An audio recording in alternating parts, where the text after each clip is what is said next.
उत्तर प्रदेश की राजनीति में इन दिनों दो बड़ी चर्चाएं हैं। पहली चर्चा है कि अखिलेश यादव अब पीडीए से आगे बढ़कर ब्राह्मण वोट बैंक पर अपना दांव खेल रहे हैं। दूसरी चर्चा ये है कि क्या समाजवादी पार्टी में भी वही होगा जो पश्चिम बंगाल में ममता बनर्जी की पार्टी और महाराष्ट्र में उद्धव ठाकरे की शिवसेना के साथ हुआ है। एक तरफ अखिलेश ब्राह्मण सम्मेलन, परशुराम और संविधान की राजनीति के जरिए नया समीकरण साधने की कोशिश में है, तो दूसरी तरफ बीजेपी और उसके सहयोगी लगातार दावा कर रहे हैं कि सपा में बड़ी टूट होने वाली है। लेकिन सवाल यह है, क्या सिर्फ ब्राह्मण को साथ लेना सत्ता का रास्ता आसान हो जाएगा और क्या सच में सपा में ममता या उद्धव जैसे बगावत संभव है? तो चलिए जानते हैं क्या है पूरा मामला।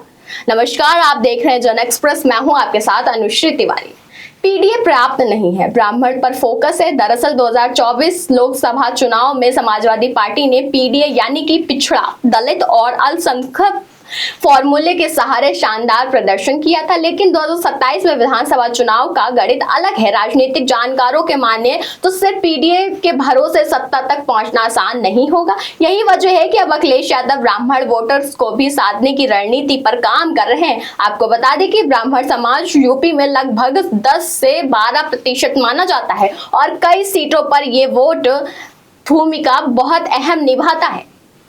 अखिलेश यादव लगातार ब्राह्मण नेताओं को मंच दे रहे हैं, परशुराम की प्रतिमा का मुद्दा उठा रहे हैं और बीजेपी पर ब्राह्मण अपेक्षा का आरोप लगा रहे हैं। लेकिन क्या मायावती वाला करिश्मा दोहरा पाएंगे? सवाल यह है कि अखिलेश वही करिश्मा कर पाएंगे जो कभी मायावती ने किया था। 2027 में मायावती ने बहुजन से सर्वजन का नारा दिया, दलित वोट बैंक के साथ साथ बड़ी संख्या में ब्राह्मणों को जोड़ा। हाथी नहीं गणेश है जैसे के नारे के जरिए सामाजिक गठबंधन बनाया और पूर्ण बहुमत की सरकार बना ली। लेकिन अखिलेश के सामने चुनौती वही आ जाती है कि क्योंकि आज ब्राह्मण को वोट पहले की तुलना में ज्यादा बटा हुआ है। बीजेपी का मजबूत संगठन कांग्रेस की सॉफ्ट ब्राह्मण राजनीति की कोशिश करती रहती है और सबसे बड़ा बात यह है कि ब्राह्मण वोटर अक्सर सत्ता की संभावना देखकर रणनीति मतदान करता है, यानी सिर्फ सम्मेलन और बयानबाजी से बात बनने वाली नहीं है। जहां एक तरफ सपा में टूट के दावे हैं, लेकिन जमीन पर तस्वीर क्या है ये भी आइए जानते हैं।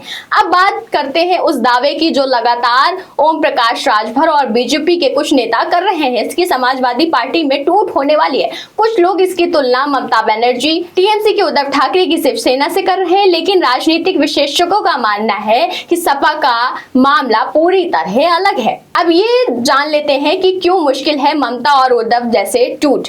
पहली वजह, समाजवादी पार्टी पूरी तरह परिवार केंद्रित और कैडर आधारित पार्टी है। पार्टी का चेहरा भी है, अखिलेश यादव भी है और संगठन की कमान भी परिवार के प्रभाव से है। दूसरी वजह है, सपा में ज्यादातर सांसद और विधायक अपनी राजनीतिक पहचान पार्टी के जरिए हासिल करते हैं। उनके पास वैसा स्वतंत्र जनाधार नहीं है जैसा कि शिवसेना के कई नेताओं या टीएमसी के कुछ क्षेत्रीय नेताओं के पास था।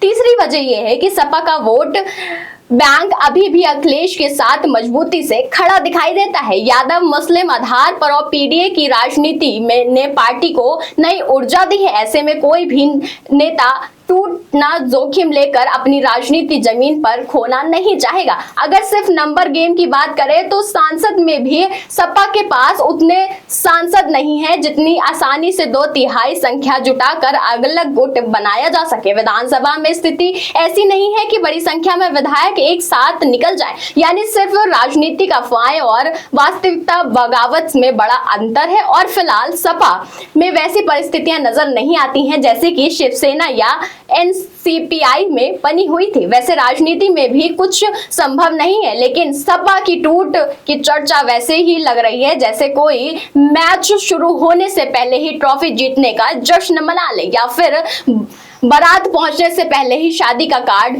फ्रेम करवाकर दीवार पर टंगवा दिया जाए। तो कुल मिलाकर 2027 की तैयारी अखिलेश यादव पीडीए ब्राह्मण कार्ड के खेल रही है, लेकिन मायावती जैसा सामाजिक समीकरण दोहराना आसान नहीं है। जहां तक सपा में टूट की बात रही तो अभी नंबर गेम साथ दिखाई देता है, ना संगठन हालात है। लेकिन राजनीति में वक्त सबसे बड़ा खिलाड़ी होता है। कौन किसके साथ रहेगा और कौन कब पाला बदल लेगा, इसका फैसला बयान से नहीं बल्कि आने वाले समय से होता है और चुनाव से होता है। वैसे इस पर आपकी क्या राय है, हमें कमेंट बॉक्स में जरूर बताइएगा। इस खबर में बस इतना ही। ऐसी तमाम खबरों के लिए देखते रहिए जन एक्सप्रेस।